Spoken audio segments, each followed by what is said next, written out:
Hey everyone, welcome back. Episode 5 of the FanFaction. I'm joined again by Dylan Lennon and Ben Hardy, my wonderful co-hosts.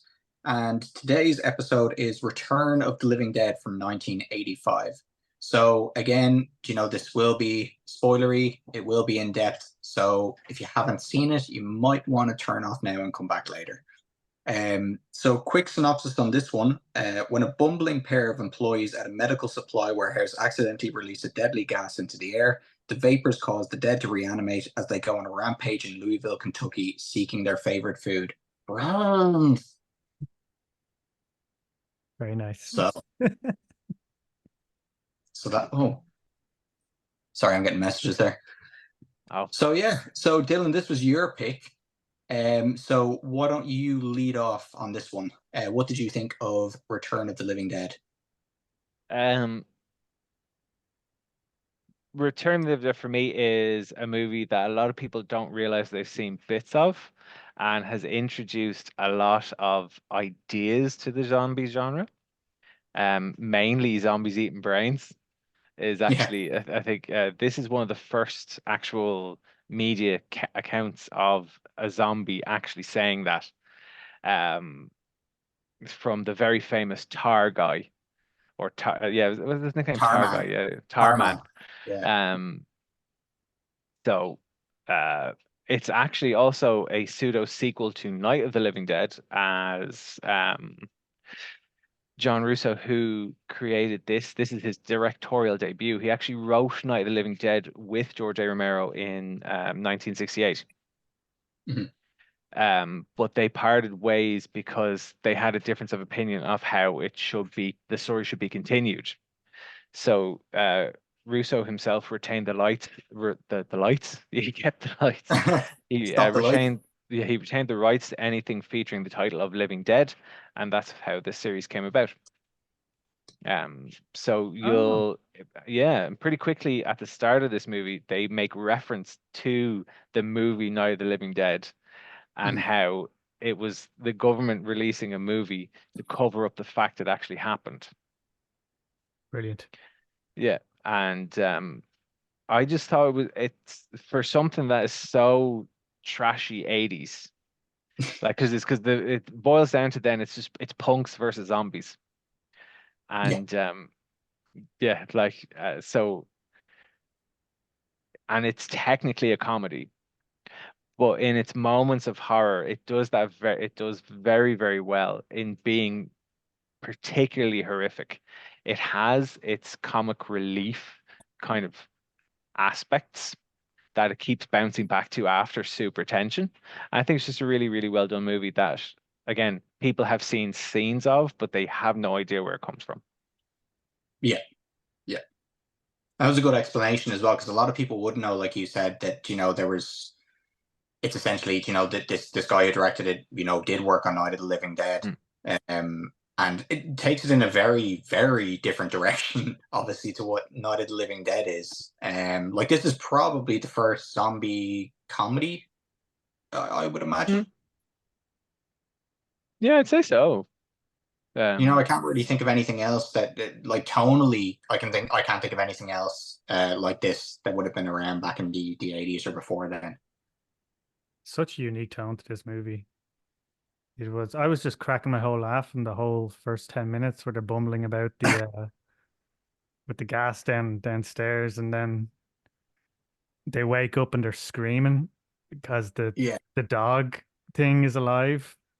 That dog thing confused the fuck out of me when I first saw it. I was like, "What did I just see?" I couldn't wrap my head around what I was actually seeing. I was like, "Is that?" I was like, "That's not a real dog because it's on a plank." And I was like, "What is going on?" And it took like a minute for it to click with me.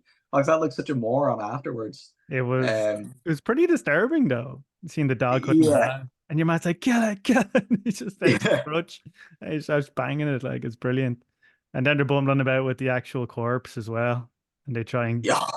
it was so funny, But also The quite horrific as well. Yeah, there's some seriously good practical effects in this movie. mm. Even the very first practical effect, the tar man in the tub, like when the kind of like the face starts like slowing away. Mm. Like that was brilliant. Really, really cool bit of practical effects. Can we talk about the punk group? I don't think I've ever seen a weirder collection of people. Like that one guy who's just wearing a suit, Yeah. you know? Oh And yeah, then yeah, yeah, and yeah. then yeah, who's the other? Who's the other? There was another really weird. Well, I suppose the one who's like in the nip for like 3/4 of I the Oh, movie. know. trash. Yeah. Yeah, I couldn't Yeah. stop laughing when they see Tarman down the stairs and then they leg it away and she's just like naked from the waist down, so you just see her bare arse running back up the stairs. The Like name there's was this, hilarious. Wasn't somebody called Suicide in that group as well? Yeah. yeah, there's Skulls, There's Suicide. Scuzz, Suicide, Trash, Johnny.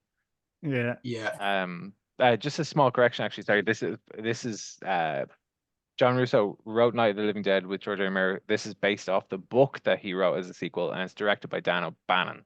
Okay. yeah, Small correction there. yeah. But apart from that, yeah. The punk group in particular is just like you've got the guy who looks like Rick James. You've got the sensitive guy who's covered in chain piercings. You've got the all-American couple.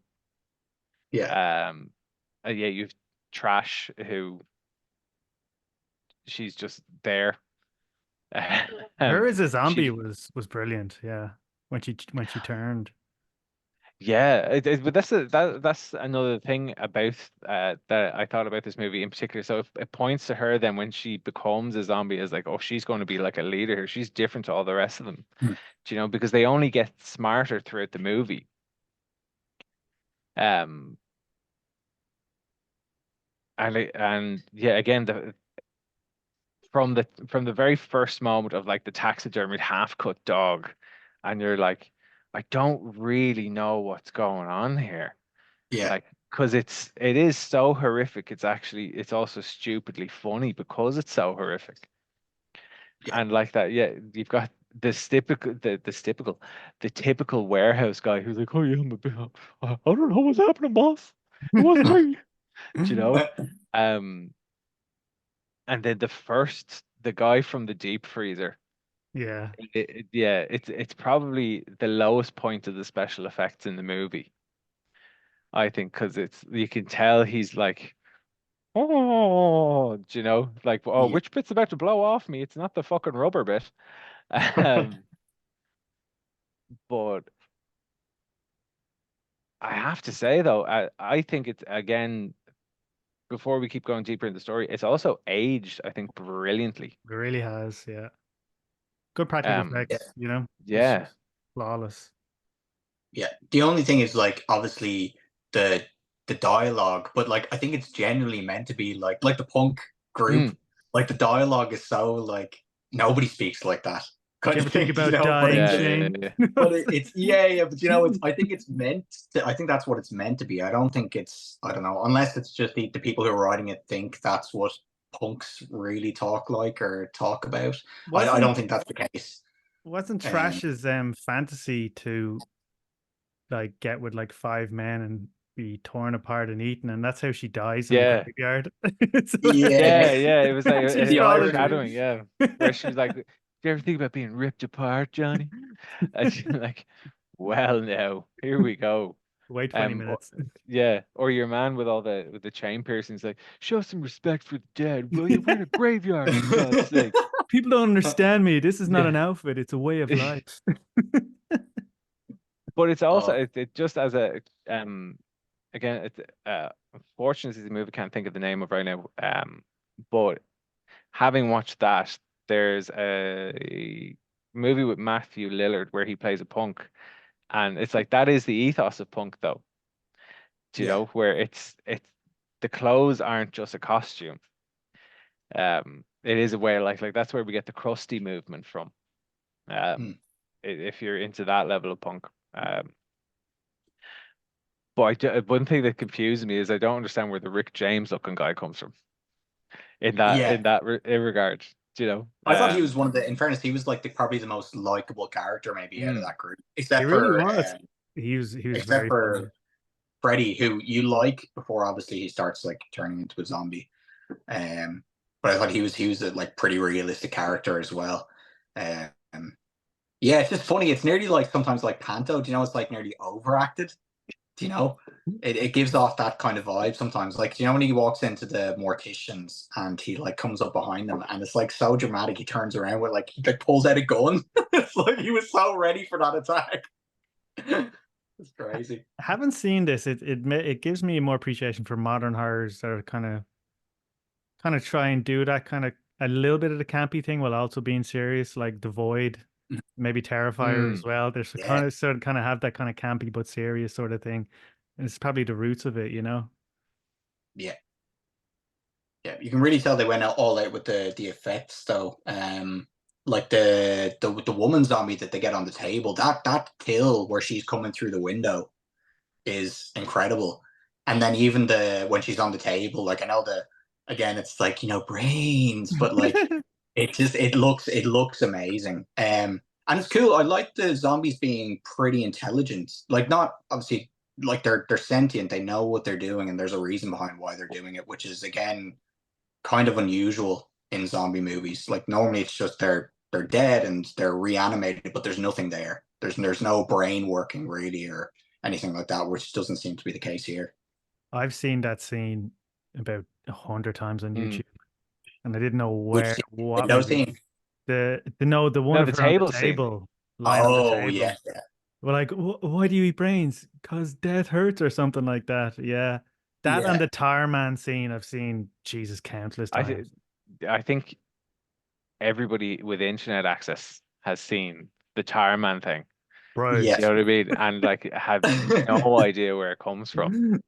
Um, It's pretty disgusting as well, whatever they like had on the body. Like it is quite disgusting looking, do you know? It's like it just looks like somebody slathered in oil and muck, pretty but much. I think that's it. That it's like it's a movie that because this is actually now I read recently it's due a remake. Ooh. Oh, okay. Yeah. They're but I don't. You can't capture that style of bombastic, outlandish comedy and horror in this day and age No, I because don't think it would work. I think moviegoers on the whole are they don't really we don't really have a sense of wonder about things anymore Mm, because we know too much.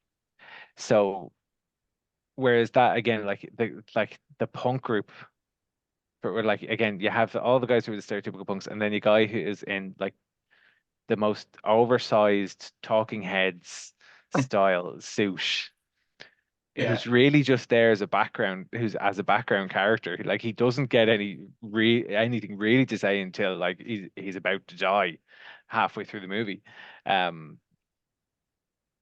but it's again yeah, it's just so clever in how it presents itself because it gives you that like that it's also to my knowledge it's one of the first times like the zombie outbreak has been explained pretty much straight away Yeah. Yeah. that I can think of off the top of my head Yeah. like it you can tell it's a response to Night of the Living Dead Mhm. in that like so much is like that story just keeps continuing and we're never really sure what happened. We know there was like a nuclear leak into the ground. Mhm. Um, but and it presents it in a very subtle way, you know, and the zombies go through these stages or whatever. But the fact where they kind of go the opposite way, where they get like super intelligent, like the to the point of when the first responders keep coming and they keep Brilliant. like they keep telling them to send more. Then more Yeah. Yeah. cops. Yeah. Yeah. And you're just like, but you by that point you're like you've become so invested in it because it's given you so much as a movie straight off the bat. Mhm. Now again, the initial part of it where it's like the warehouse guys were like, yeah, well, you know, that the movie was true, you know. Like I got these four tanks in the back. Why don't we go see? I was like, Yeah, these just give it a babies good were, give it a good kick yeah, there for good measure. yeah, like these babies were meant to last. And you're like, oh God, this is so 80s. You're Yeah. like, of course, there's going to be some massive leak now. Um, but it's also it's like that. It's its comedy is so stupid that you forgive it because when it hits you with something so horrific, like a zombie explaining to you why they are doing what they're doing, as her like fucking vertebra is twirling about on the fucking table, you know, Yeah. where you're like, you think about again, because in the last episode we were talking about a zombie movie, and comparatively, and we looked at The Walking Dead. You think about that, like there's never any real catharsis like that in No. any other zombie medium. Yeah, it's Do you know? gone. Like exactly.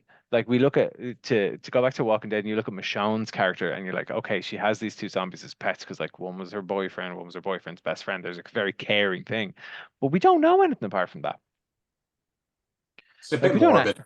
Yeah, yeah, exactly. So there's this implied thing of like, care for the zombies, but like here in this movie, in this comedy movie, we have a zombie who's pleading with you because they know the only thing to stop the pain of rotting is to eat your brain. Yeah. It's yeah, I think there probably is an appetite for that kind of comedy to creep its way back into movies like this. Definitely. I haven't seen Shaun of the Dead in years. It's probably the closest it's come since Mhm. the 80s, to have that level of comedy balanced with zombie horror. Mm, Um, but yeah, other than that, I mean, there's been a lot. When I watched it, I couldn't help but think of all the 80s sort of throwbacks there's been recently. And this is ripe for a remake, with mm. like, because everybody's obsessed with 80s culture now, and it's sort of like really coming back in vogue. So a remake of this would be interesting, but I don't imagine it would be done very well. But you never know. Great soundtrack to this movie. It was, wasn't it? Yeah, because Yeah. the whole soundtrack is punk and deathcore. Yeah. But Yeah. they had a lot of like there was nearly like that kind of like synth stuff at the start. 80 Do you synth, know? yeah, Mm. yeah. Yeah, yeah. I thought that was really cool. Like it was real. It threw like kind of threw me off of it. Where the zombie. Where like the obviously the cremated body goes into the rain and it starts raining and there's the dead start rising and party time comes on. Like it's so weird. Oh yeah, I Even the wasn't last expecting scene, the the song. last scene where the skeleton comes out of the grave, and then he opens his mouth and he's like speaking a couple of words of the soundtrack that's playing in the background. It's very, very funny, you know. Yeah.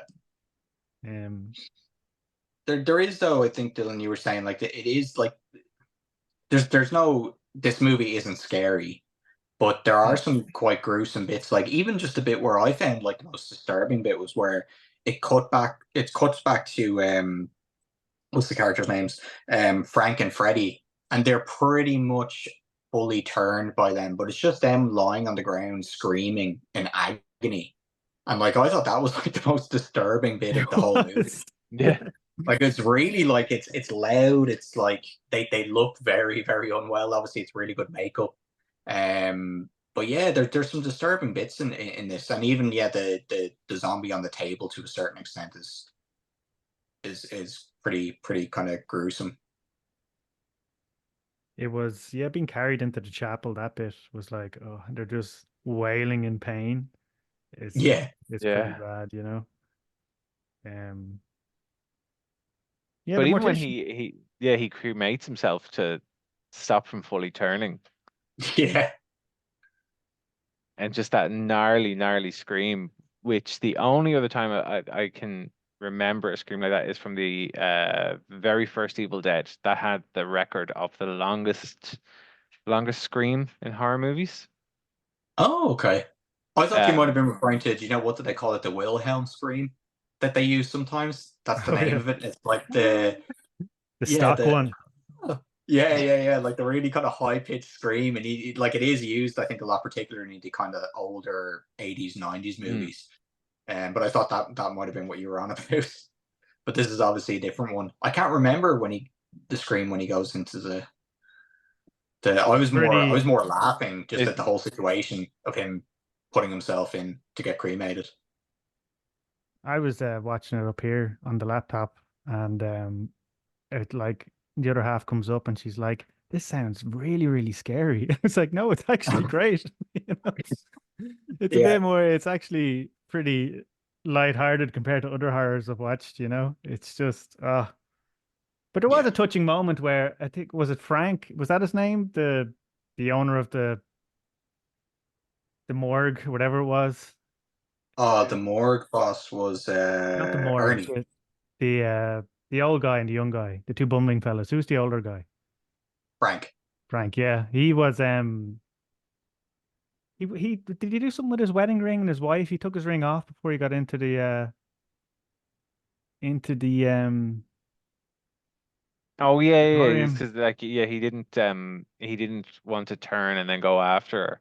Yeah, and he was crying at some point that he wanted Mm, to call his wife, but they wouldn't let him get to the phone. I was like, yeah. oh Jesus, come on now. Don't pull at my heartstrings, Frank. Jesus. You know? I recognized it. Did he looked really familiar. He was the only person in that movie who I was like, I've seen him in something else, and I just couldn't think of what it was. I've seen a few people in something else and I can't think of what they were either. He in saying that, he is in all the sequels as well. Oh, I didn't even know there were Yeah, there's like sequels. two of the sequels. But he's one of those actors who like he kind of pairs up with a director and then he kind of keeps showing up because he's in I can't remember his name, but he's in loads that you're like, oh, do you know that kind of way? He's one of those. Yeah, kind of like a supporting actor just Mm. pops up every now and again. He's probably in loads of stuff in the 80s. I'm sure it's something from the 80s that I know him from because he looked similar age to from what I had in my head.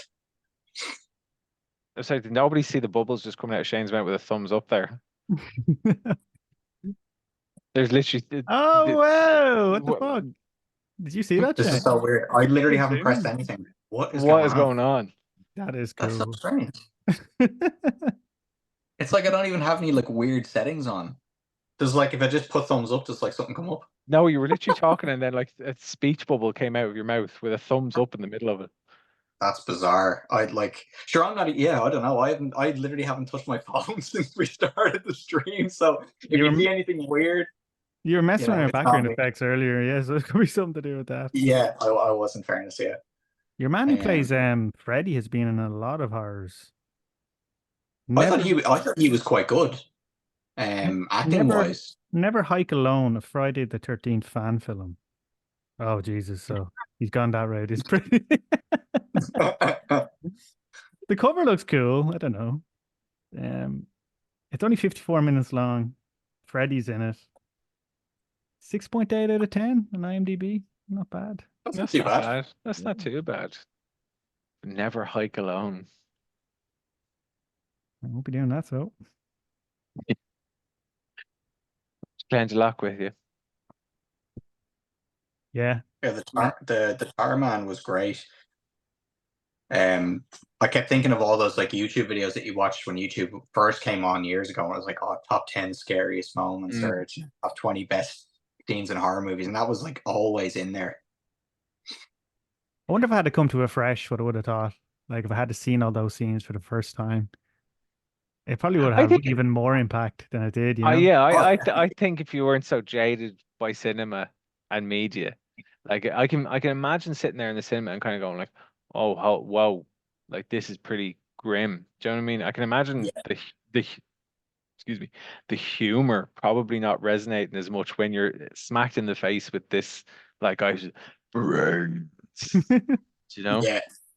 I feel like that's kind of the problem with things with trailers nowadays. I feel like I don't want to watch trailers anymore. They've Mm. gotten up to like 3 minutes in length, and you just see so much of the movie. It's nearly like laid out for you, the whole plot.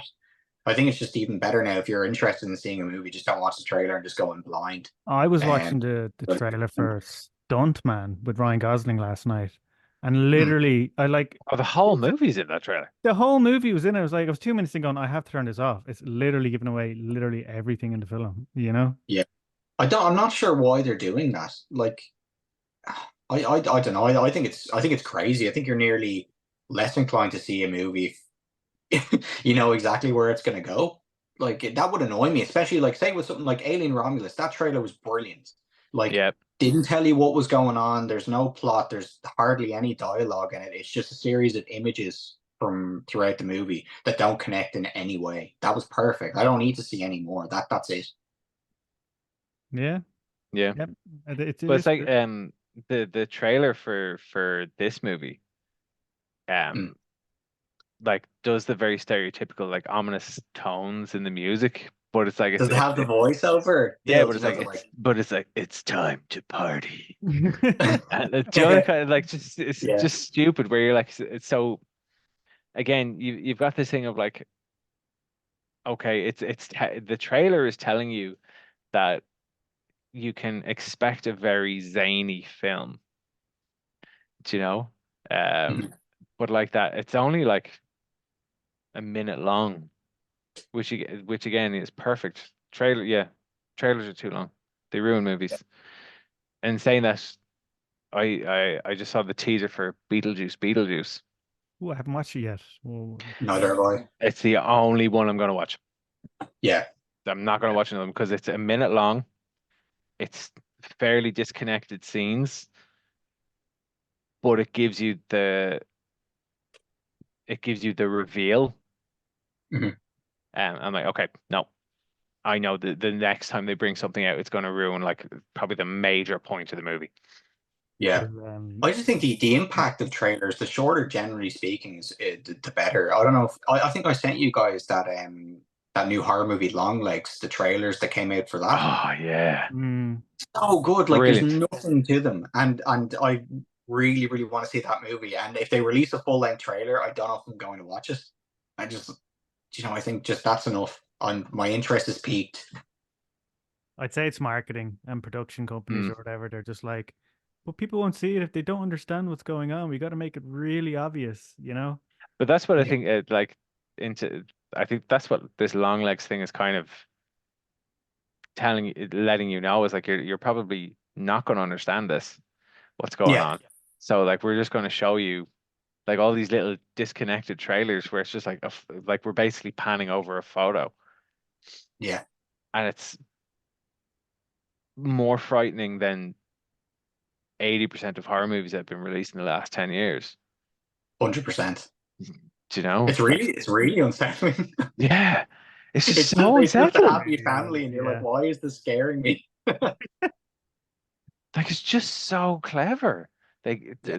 But I don't think they're going to release a full trailer for that because I think they know what they're doing is working. Yeah.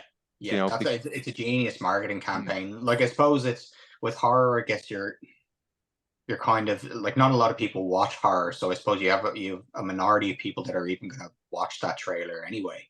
But I think anybody who watches horror movies is going to be straight on board. mm, Just the unknown element of it. I think there is synopsises online, like a very general plot of what it's about. Mm. Um, and I know the actors who were in it as well. So the age of uh, cage. yeah, yeah. That's it should be interesting. I'm always wary with Nicolas Cage. Like he's been quite good recently with the stuff he's done, but I'm always just worried he'll just revert back to old Nick Crazy. Cage, which I'm not crazy about. You know. Yeah. I Um. just watched a trailer for a new film um that he's in. What was it? Oh, it's not Ascension. Something something begin with A. Hold on there now. Where it was a little bit like, ooh, is Is, C movie Cage coming Is back? he creeping oh back God. in? I think in fairness, I think as good as he's been the last few years, there's been some dreadful ones sprinkled throughout there. There was one called Willy's Wonderland. Did you guys see the trailer for that? No. I've seen the trailer for it. Oh, it I looks desperately want to see so it. bad. I desperately. Arcadian. Arcadian. That's when you got where it kind of is like the trailer. He's a dad of two boys, and there's these like aliens that came.